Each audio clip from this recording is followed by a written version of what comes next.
ചേട്ടനോട് ചോദിച്ചിട്ട് ഞാൻ ഭയങ്കര ചേട്ടൻ എന്തെങ്കിലും കണ്ടു കഴിഞ്ഞാല് ചോദിക്കാൻ വെച്ചിരുന്ന ഒരു ചോദ്യമാണ്. ഞാൻ സ്കൂളിൽ പഠിക്കുന്ന സമയത്ത് വഴി കൂടി നടക്കുമ്പോ ഒരു ബൈക്കിൽ വന്നൊരു ചേട്ടൻ എന്റെ പുറത്ത് ഇങ്ങനെ അടിച്ചിട്ട് പറഞ്ഞു, എടാ നിവിൻ പോളിന്റെ തട്ടത്തിന്മറയത്ത് ഇറങ്ങിയിട്ടുണ്ട്, പോയി കാണാന്ന് പറഞ്ഞു. അന്നാണ് ശരിക്കും ഞാൻ ആദ്യമായിട്ട് നിവിൻ ചേട്ടന്റെ പേര് കേൾക്കുന്നത്, സത്യം പറഞ്ഞു. അത് കഴിഞ്ഞതിന് ശേഷം പ്രേമത്തിന് പോയപ്പോ എനിക്ക് ടിക്കറ്റ് കിട്ടിയില്ല. അടുത്ത ഷോ ആണ് ഞാൻ കണ്ടത്. ആ സിനിമ കണ്ടതോടുകൂടി നിവിൻ പോളി എന്നുള്ളൊരു താരത്തെ ഞാൻ മനസ്സിലാക്കി. അങ്ങോട്ട് മേത്തോട്ട് അങ്ങോട്ട് കയറി. എന്നിട്ട് ഞങ്ങള് ഫാനായി മാറി. എന്നിട്ട് ഫാൻസ് അസോസിയേഷൻ തുടങ്ങാൻ വേണ്ടിയിട്ട് ആദ്യമായിട്ട് ഞാൻ ഒരു നടന്റെ ഫോം ഫില്ല് ചെയ്യാം, അസോസിയേഷനിലുള്ള സംഭവങ്ങളൊക്കെ ആൾക്കാരെ കൂട്ടാൻ അങ്ങനെയുള്ള പരിപാടികളൊക്കെ ചെയ്ത് തുടങ്ങി. പക്ഷെ അതെന്തുകൊണ്ട് വർക്കൗട്ട് ആയില്ല. പിന്നെ ചേട്ടനൊരു ഡൗൺഫോൾ വന്നു കരിയറിൽ. അപ്പൊ കുറെ പേര് എന്നോട് പറഞ്ഞു, നന്നായില്ലേ അസോസിയേഷനിൽ ചേരാതില്ല, കാരണം അങ്ങനത്തെ ഒരു സിറ്റുവേഷൻ ഫേസ് ചെയ്യേണ്ടി വരുന്നല്ലോ. പക്ഷെ പിന്നെ ഈ സർവ്വമായയിലൂടെ ചേട്ടൻ്റെ ഒരു തിരിച്ചുവരവ് നടന്നിരിക്കുകയാണ്. ശരിക്കും പറഞ്ഞാൽ നിവിൻ പോളി തിരിച്ചു വന്നടാ എന്നുള്ള രീതിയിൽ ഞങ്ങളെപ്പോലുള്ള കുറെ പേർക്കാണ് ഭയങ്കര സന്തോഷമായത്.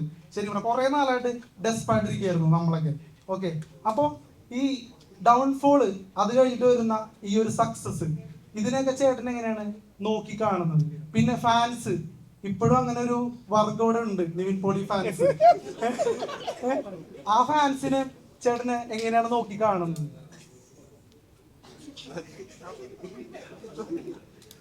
അത് എനിക്ക് എല്ലാ നടന്മാരും എല്ലാ നടിമാരും എല്ലാ ടെക്നീഷ്യൻസ് സിനിമകളും എല്ലാവരും കടന്നു പോകുന്ന ഒരു ഫേസാണ്. ടിക്കറ്റ് സിനിമകളിലൂടെ കടന്നു പോകും. അപ്പോൾ ഉയർച്ചയുണ്ടായിട്ടുണ്ട്, താഴ്ചയുണ്ടായിട്ടുണ്ട്. അത് നല്ലതാണെന്നാണ് ഞാൻ മനസ്സിലാക്കുന്നത്.